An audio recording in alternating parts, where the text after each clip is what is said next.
안녕하세요. 시사인 국제문제 편집위원 김영미입니다. 오늘 소개해드릴 내용 앞서서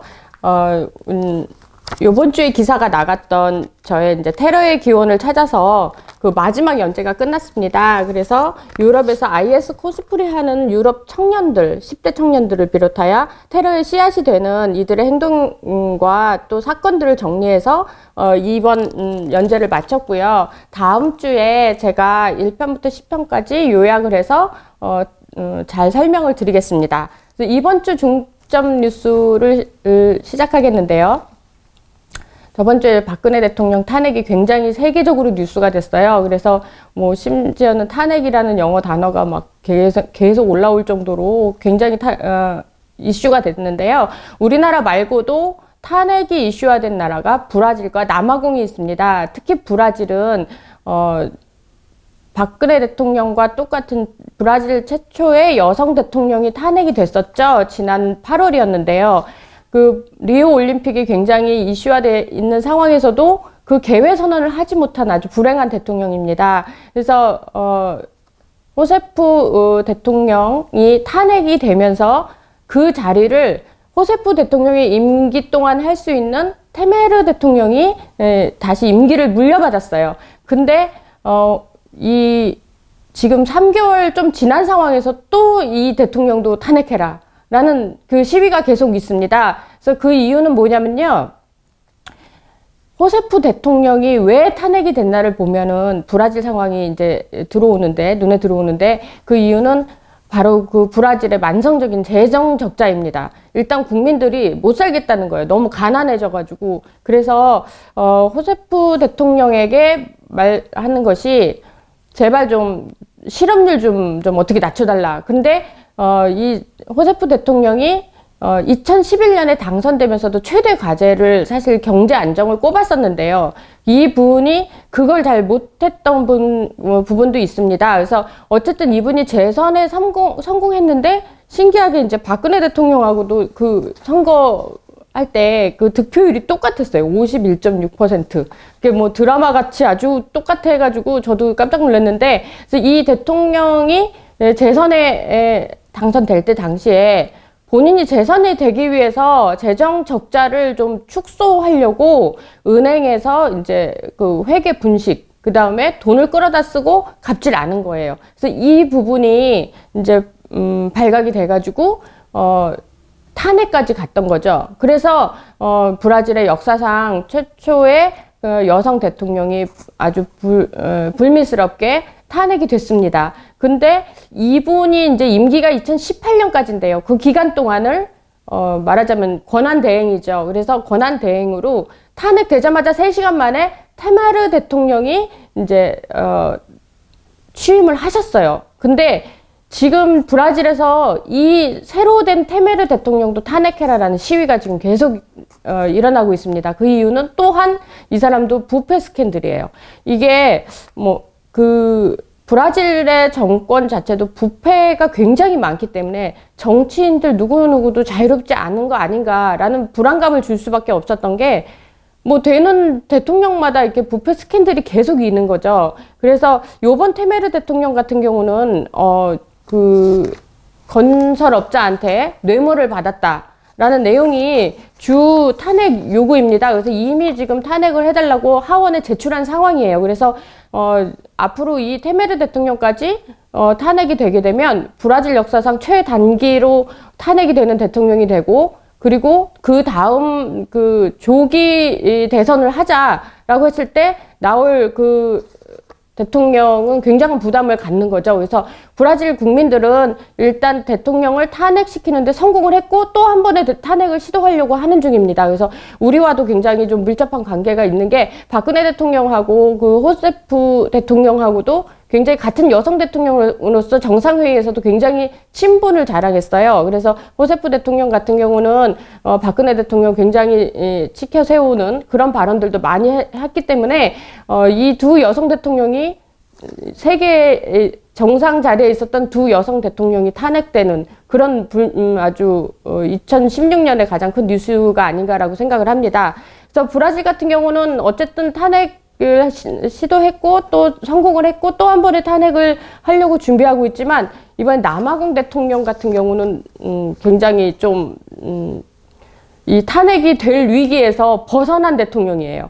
사실 요번 해만 해도 이 남아공의 제이콥 주마 대통령 같은 경우는 요번 해만 4번 그 하야하려는 시도가 있었어요. 하야시키려는 국민들의. 그래서 이제 수도에서 계속 그 시위가 벌어지고 그러고 있는데 중요한 건 이 사람이 탄핵이 왜 안 되냐면요. 거기가 여대 야소기 때문에 이 대통령이 여당 소속이거든요. ANC라는 여당 소속인데 그 여당이 아예 표결에도 요번엔 안 붙였어요. 그동안 앞에 3번은 그래도 표결에는 붙였는데 뭐 여당이 더 많기 때문에 성공하지 못했는데 이번에는 정말 여당까지도 약간 흔들리는 상황이다 보니까 여당 지도부에서 아예 탄핵에 붙이지 않겠다라고 해가지고 탄핵 위기를 넘겼습니다. 근데 제이콥 주마 대통령은 지금 현재 남아공의 집권 여당이 옛날에 흑인 운동하던 인권 운동 그룹이었어요. 그래서 사실 제이콥 대통령 같은 경우는 학교를 다니지 않은 무학인 상황이지만 인권 운동가로서 굉장히 날리던 사람이거든요. 그러다 보니까 자기 여당 안에 말하자면 토대가 굉장히 쌓여있는 그런 대통령이기 때문에 아마 탄핵이 되지 않을 걸로 이제 사람들이 생각을 하는 거죠. 그래서 국민들 입장에서는 이 여당을 몰아내지 않으면 이 주마 대통령을 몰아낼 수 없다라고 아주 낙심을 했는데요. 박근혜 대통령 탄핵 그 뉴스가 이렇게 막 전해지니까 남아공 쪽에서 이제 저하고 일을 하던 지인들이 계속 연락이 와요. 굉장히 부럽다고. 그래서 여당을 먼저 어떻게 하지 않으면 주마 대통령이 계속 있을 것이다. 그게 남아공의 말하자면 불행이다라고 그렇게 얘기를 하더군요. 그래서 일단 이번에 그 하야 위기에서 탄핵 위기까지 넘어가면서 이 위기를 넘겼기 때문에 남아공 대통령이 지금 건재한데요. 이분이 이번에 확실히 표결이 붙여졌을 때 탄핵이 될 수도 있었거든요. 그 이유는 그 비선 실세가 정확하게 드러났기 때문이에요. 그것도 재무 차관이 폭로를 했기 때문에 그 비선 실세라는 게 아주 명확하게 된 상황이었고 증거가 명백했기 때문에 투표에 갔을 때 탄핵이 될 확률이 높았었습니다. 근데 이 비선 실세가 인도의 꿉타 가문인데요. 그게 인도 기업가들이 비선입니다. 그래서 국민들 입장에서는 인도에 대한 반감, 인도 기업에 대한 반감 이런 것도 굉장히 높아졌고요. 근데 결과적으로 표결도 못 붙이고 이제 국민들 입장에서는 지게 된 상황인데요. 이 제이콥 주마 대통령은 사실 그 사생활도 굉장히 문제가 많습니다. 총 6번 결혼하셔가지고 자녀가 한 20명 되는데요. 그 중에서 3번째 부인은 주마 대통령하고 사는 게 너무 힘들었다고 장례식도 오지 말라고 하는 그런 유서를 남기고 자살을 할 정도로 사생활이 굉장히 문란한 상황이라 더군다나 이제 2005년도에 또 무기를 이렇게 거래해주는 그런 대가로 또 뇌물까지 받았고 또 그 해에 에이즈 걸린 여성과 성관계를 하는 상황이어가지고 이제 그것도 성폭행으로 법정에 섰어요. 근데 그때 했던 말이 자기는 샤워했으니까 괜찮다라는 말을 해갖고 굉장히 그 국민들의 울분을 자아냈던 그런 대통령입니다. 그리고 2010년에도 자신의 이제 친구 딸을 또 성폭행해가지고 굉장히 근데 거기 사이에서 또 딸까지 났어요. 그래가지고 이게 또 알려져가지고 또 국민들한테 굉장히 밉상이 되었던 대통령이죠. 근데 브라질과 남아공과 이 두 나라에서 탄핵 시도가 있는 이유 중에 가장 큰 이유는 경제적인 위기입니다. 그래서 브라질도 그렇고 남아공도 그렇고 실업률이 굉장히 높은 상황에서 경제 안정을 좀 이렇게 대책을 좀 세워줘야 되는 대통령들이 말하자면 이런 사적인 이런 사적 스캔들도 생기고 또 혹은 재정 적자를 메우기 위해서 자기 마음대로 국정을 농단했다라는 것 때문에 굉장히 분노를 하는 거거든요. 그래서 어쨌든 경제 위기가 이런 탄핵이나 국민들의 시위를 주동하나 밑거름이 되지 않았나 그렇게 생각을 합니다. 그래서 이번 주 중점 뉴스는 지구상에 지금 탄핵 위기까지 갔던 대통령, 그다음 탄핵됐던 대통령, 그리고 탄핵 위기의 대통령 이렇게 설명을 해드렸습니다. 이번 주 탑5 뉴스 진행하겠습니다. 첫 번째 뉴스는요, 러시아의 미국 대선 개입에 관한 뉴스입니다. 이게 위키리크스에서 폭로한 내용 중에 러시아가 해킹을 해서 민주당 인사들의 이메일을 전부 다 밝혔다, 그러니까 다 배포를 했다, 이런 것 때문에 굉장히 뉴스가 됐는데요. 이게 이제 러시아 해커들이 그 해킹을 하면서 이메일을 전부 알려지게 했는데, 문제는 이게 CIA에서 이걸 인정했다는 거예요. 그런 시도가 있었다는 것. 근데 FBI는 그 상황을 잘 모르겠다, 아닌 것 같다, 이렇게 얘기를 하거든요. 그래서 두 정보기관이 한쪽은 맞다 그러고 한쪽은 아닌 것 같다라고 얘기하고, 그래서 이렇게 헷갈리는 와중이었거든요. 근데 이번에 그 조지 어니스트 백악관 대변인이 이 러시아가 그 힐러리와 또 민주당 인사들의 이메일을 해킹할 수 있었던 거는 트럼프의 공개적인 요구사항 때문이다라고 얘기를 해서 굉장히 지금 파장이 일었는데요. 그 이유는 7월 달에 대선 그 캠프 중에 연설을 하다가 트럼프가 그런 말을 했거든요. 그 러시아의 그 민주당 인사들 그 이메일을 한번 다 밝혀봐라. 그러면 뭐가 얻어지는지 알 수 있다라고 뭐 그런 식으로 이제 얘기를 유도를 했어요. 그래서 이제 이 어니스트 대변인 얘기는, 아니 그 미국의 대통령 후보가 그 공개적으로 그렇게 얘기를 하는데 러시아 수장이 이걸 안 할 수 있겠느냐, 정치적인 명분을 줬다라고 얘기를 하면서 비난을 한 거죠. 근데 트럼프 입장에서는 뭐 근거도 없는 얘기다 하고 일축을 합니다. 그래서 이게 트럼프가 당선되고 나서도 계속 미국 정계를 지금 흔드는 뉴스 중에 하나고요. 앞으로 그 취임하고서도 굉장히 이 부분은 트럼프로서 말하자면 하나의 불안한 그런 요소 중에 하나죠. 러시아랑 같이 소통을 했느냐 안 했느냐라는 것들이 있기 때문에. 그래서 러시아의 미국 대선을 개입했다라는 이 뉴스가 첫 번째 뉴스고요. 두 번째는요, 새로운 UN 사무총장이 취임을 하셨습니다. 포르투갈 분인데요. 이분은 사실 난민의 아버지라고 불릴 정도로 명망 있으신 분이고 UN 난민기구의 대표이시기도 한 분입니다. 그 안토니오 구테우스라는 UN 사무총장이신데요.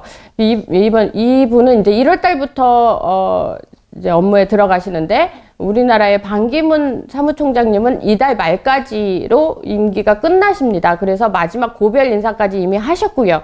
그리고 1월 1일부터 이제 공식 업무를 하시는 이 구테우스 UN 사무총장 같은 경우는 앞으로 UN을 굉장히 말하자면 빠르고 조직적이고 그런 조직으로 만들겠다, 관료주의를 타파하겠다라는 의견을 말을 했습니다. 그 이유가 유엔에서 그 의사결정하는 시간들이 굉장히 많이 걸리는 거예요. 그래서 시리아라든지 아니면 지중해 난민 문제라든지 이럴 때 집중적으로 유엔 직원이 현장에 빨리 파견이 되어야 되는데 그렇지 못하고 막 몇 개월씩 걸리는 거예요. 심지어는 뭐 9개월까지 걸린다고 하는데, 그러면 빨리 긴급 구호하고 또 유엔의 역할에 많은 지장을 받기 때문에 이거는 분명히 유엔의 관료주의다. 그래서 앞으로 이것을 타파하고 좀 더 유동적인 그런 조직을 만들겠다라는 게 이 사람의 포부입니다.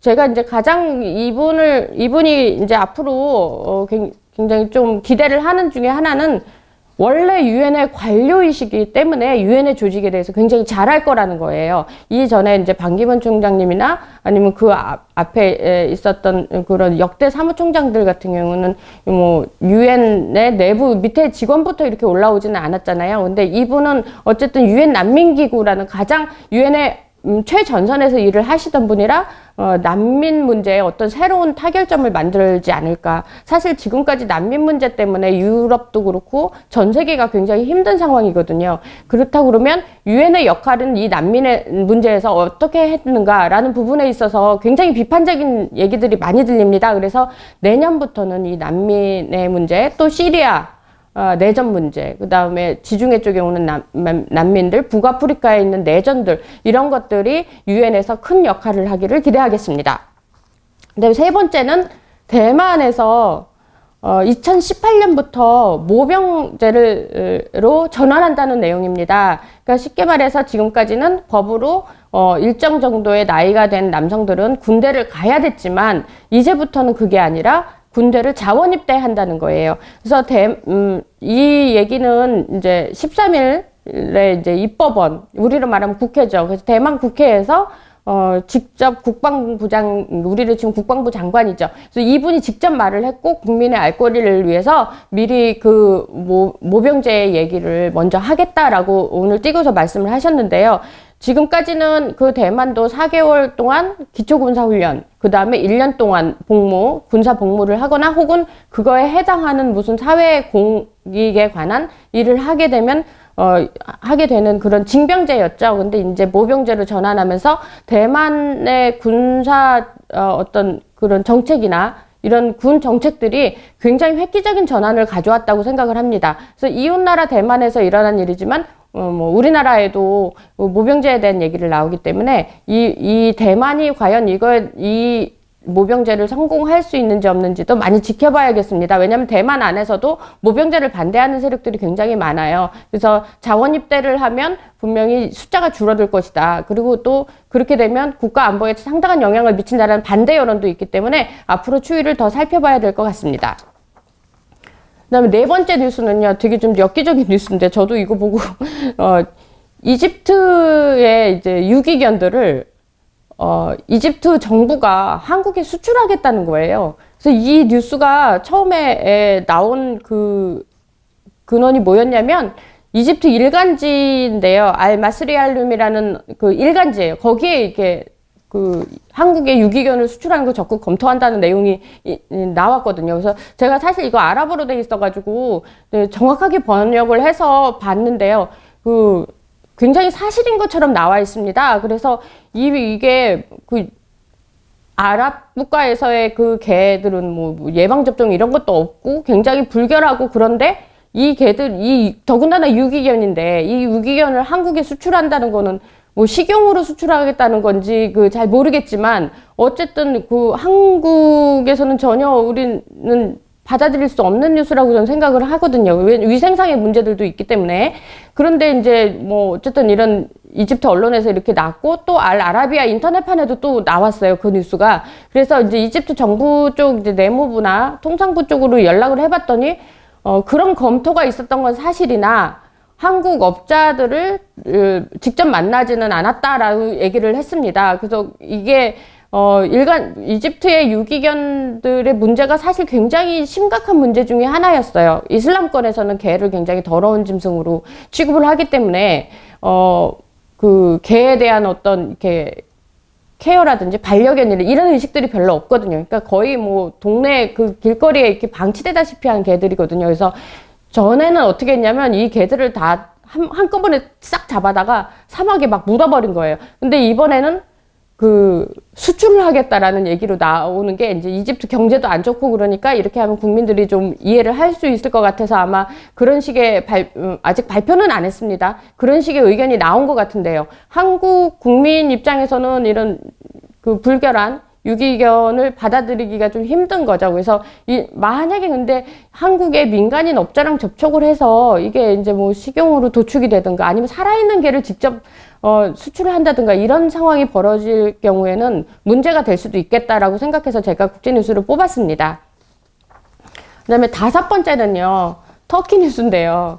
이게 터키가 계속 테러가 일어나요. 그래서 이번에 테러가 일어난 곳은 어디냐면 축구 경기장이거든요. 그래서 보다폰 아레나 축구 경기장이라고 이스탄불 안에는 굉장히 좀 큰 축구장인데요. 여기서 폭탄 테러가 발생해가지고 38명이 사망했습니다. 그래서 이 터키 정부는 이 테러 배후를 PKK라고 그 쿠르드족 사람들이라고 규정을 했어요. 그래가지고 지금 뭐 계속 쿠르드족 그쪽 터키 남부 쪽에 계속 지금 쿠르드 공산당 PKK에 대해서 체포 작전 뭐 그래 선멸 작전 막 그래갖고 지금 굉장히 지금 쌀벌한 분위기인데요.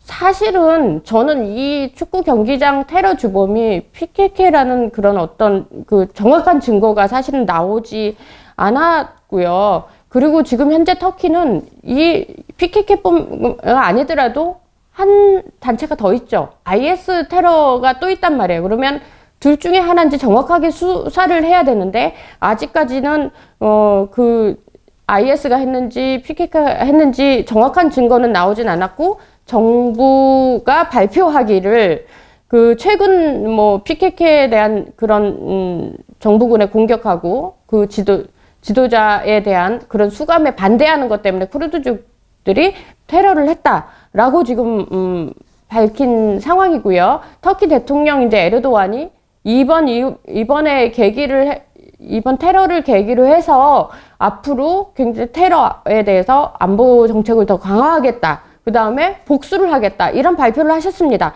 근데, 일단 사실 터키가 이렇게까지 테러 정국이 된 거에는 그렇게 말씀하시는 그 터키 대통령이 가장 문제라고 생각을 하거든요. 그 서방 세계의 그런 언론에서도 에르도안이 테러의 원천적인 원인이다라는 그런 얘기들이 많이 나옵니다.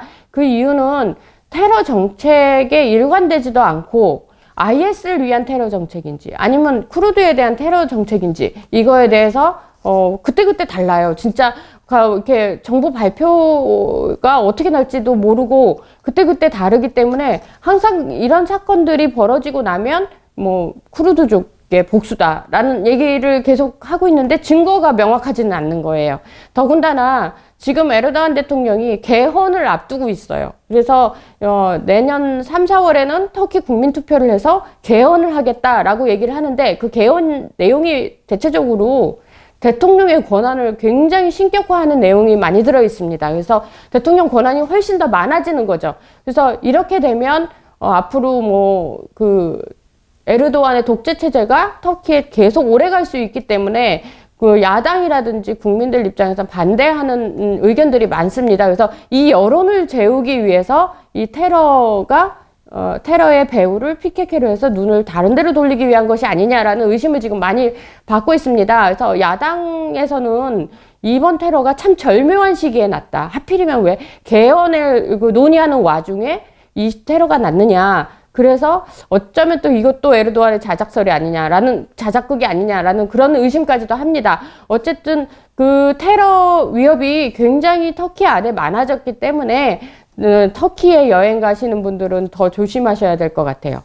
어쨌든 테러를 할 수 있는 주체가 둘이나 있기 때문에 터키 정부의 말에 의하면 그 IS와 PKK, 쿠르드 이게 두 군데가 있기 때문에 뭐 테러가 위험이 더 많아졌다고 볼 수 있는 거죠. 그래서 겨울에 터키 여행 가시는 분들은 굉장히 조심하시고 축구장이라든지 이번에 테러 난 것도 축구장이거든요. 그것도 밤 10시 넘어서 벌어졌기 때문에 사람들이 굉장히 즐겁게 이렇게 축구를 즐기다가 이제 비명에 가게 된 건데요. 사람들이 많이 모이는 곳은 터키에서 굉장히 위험합니다. 그래서 여행을 가시더라도 사람들 많이 모이는 곳은 좀 피하시길 바랍니다.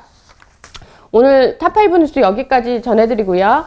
그 다음에 시사용어 해석에 아까 나왔던 PKK라는 그 용어에 대해서 해석을 드리겠습니다. 사실 PKK가 쿠르드 말로 이렇게 그 앞자를 따서 PKK인 거예요. 그래서 여기가 쿠르드 노동자당 혹은 공산당이라고 불립니다. 그래서 쿠르드이스탄이라는 나라를 세우기 위해서 쿠르드 공산당이 모여서 게릴라 활동을 하는 그런 주체예요. 그래서 이 쿠르드 공산당은요, 그 산악 게릴라라고 불리기도 하고 터키 남부 쪽 산 속에서 많이 분포해 있습니다. 그 이유는 산이 은폐하기도 쉽지만 터키 쿠르드 민족들이 사는 그 마을 중심으로 있거든요. 그래서 이 쿠르드 공산당에서 가장 유명하고 최고 지도자는 압둘라 오잘란이라는 사람입니다. 압둘라 오잘란은요, 그 앙카라대에서 정치학을 공부한 쿠르드족 안에서는 좀 인재이고요. 그래서 이 사람이 그 쿠르디스탄, 쉽게 말해서 쿠르드의 나라를 세우자라는 그런 쿠르드 공산당을 만드는데 아주 주체적인 역할을 했고, 또 그 이후에 그 게릴라전을 하는 데 있어서 굉장히 많은 역할을 한 사람입니다. 터키는 쿠르드족을 싫어하거든요. 왜냐면 자기네 나라를 터키 땅에 세우겠다고 자꾸 말하니까 터키 입장에서는 아주 싫죠. 그리고 그렇게 말하는 쿠르드 공산당을 거의 뭐 그 적대 관계, 적으로 규정을 합니다. 그래서 이 적의 괴수라고 불리는 압둘라 오잘란을 체포하기 위해서 굉장히 애를 많이 썼고요. 그래서 오잘란도 그 터키 땅에서 거기서 활동하지 못했고요. 그 이후에 시리아로 옮겨갔어요. 그래서 지금 현재 시리아 대통령인 그 바시르 알 아사드의 아버지 시절에 이제 둘이 굉장히 마음이 맞았던 거예요. 그래갖고 다마스쿠스에 말하자면 쿠르드 공산당 본부도 세우고 막 그랬는데 터키가 난리가 났죠, 그 당시에.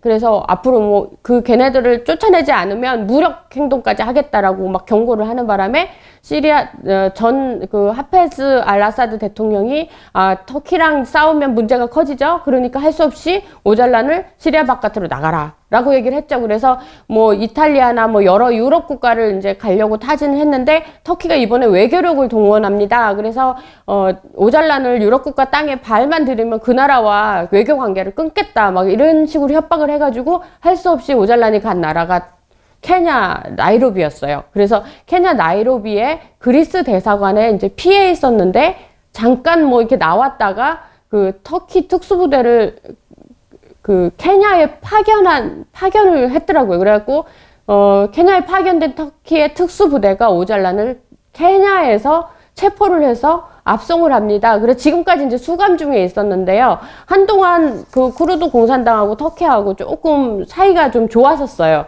그래서 평화협정을 맺어서 서로 공격하지 말자. 그리고 오잘란도 이제 뭐 풀어주겠다라는 식으로. 사실 오잘란이 체포될 당시에 이 사람은 당연히 교수형인 줄 알았어요. 왜냐면 그동안 1948년부터 이제 이 그 터키와 쿠르드족과의 충돌이, 무력 충돌이 있었는데 그동안 죽은 사람이 3만 명이 넘어가거든요. 그러니까 그 혐의를 씌우게 되면 당연히 교수형까지 갈 수 있었던 건데 세계 여론이 있기 때문에 그 죽이지는 못하고 계속 종신형을 받고 감옥에 있었는데 뭐 풀어주겠다는 어떤 그런 얘기도 나오고 그래서 훈풍이 있었는데 갑자기 작년에 에르도안 대통령이 확 변한 거예요. 그래서 평화협정 같은 건 없다라고 그냥 딱 잘라 말하면서 이제 쿠르드족과 터키 간의 사이가 또 굉장히 나빠진 거예요. 그래서 근데 절묘하게 에르도안의 정치 위기에는 항상 테러가 있었고 그 테러가 IS이거나 아니면 쿠르드족이거나 그랬지만 쿠르드족의 테러라고 규정을 합니다. 그래서 심지어는 IS가 자기네 테러라고 말을 해도 터키 정부는 쿠르드족을 공격을 해요. 그래서 어떻게 보면 쿠르드족이란 에르도안 터키 대통령에게 없어서는 안 되는 중요한 안보 명분화되는 카드일지도 모르거든요. 그래서 지금 현재는 굉장히 안 좋은 사이인데요. 문제는 미국하고 쿠르드족하고 사이가 좋은 거예요. 그래서 미국이 쿠르드족 민병대를 동원해서 IS를 소탕한다든지 뭐 이런 식으로 선전전에 많이 동원이 되거든요. 쿠르드족이. 그런데 터키가 자꾸 쿠르드족을 공격을 하니까 미국과 이렇게 어떤 외교적인 마찰이 있으려고 막 이런 분위기도 되고 또 IS를 터키가 지원한다는 그런 배후설이 굉장히 크게 나 있는 상황이었기 때문에 이제 앞으로 그 계속 쿠르드족 죽이기에 나섰을 때 미국 정부와 마찰이 앞으로 더 많을 거라는 거죠. 그러면 IS와 쿠르드, 터키 이 3파전에서 더 커지는 거예요. 이제 미국까지 상대해야 되는 그런 터키 같은 경우는 앞으로도 그런 일들에 휘말릴 가능성이 많은 거죠. 그래서 어떻게 보면 앞으로 쿠르드족이 쿠르디스탄을 세운다는 자기네 나라 세운다는 것이 굉장히 어려운 얘기일 수 있겠지만 신랄 같은 희망을 갖고 자기네 나라를 세우려고 독립운동을 벌이는 그런 주체인 당이 바로 PKK라고 쿠르드 공산당입니다. 그래서 쿠르드 공산당 PKK 그래서 이 단어가 나오면 쿠르드족 공산당 얘기구나 혹은 터키의 안보 이야기구나 라고 들어주시면 될 것 같습니다. 오늘 준비한 뉴스는 여기까지고요. 다음 주 화요일 퇴근길에 또 그 눈높이 국제뉴스 여러분을 찾아가겠습니다. 오늘 감사합니다.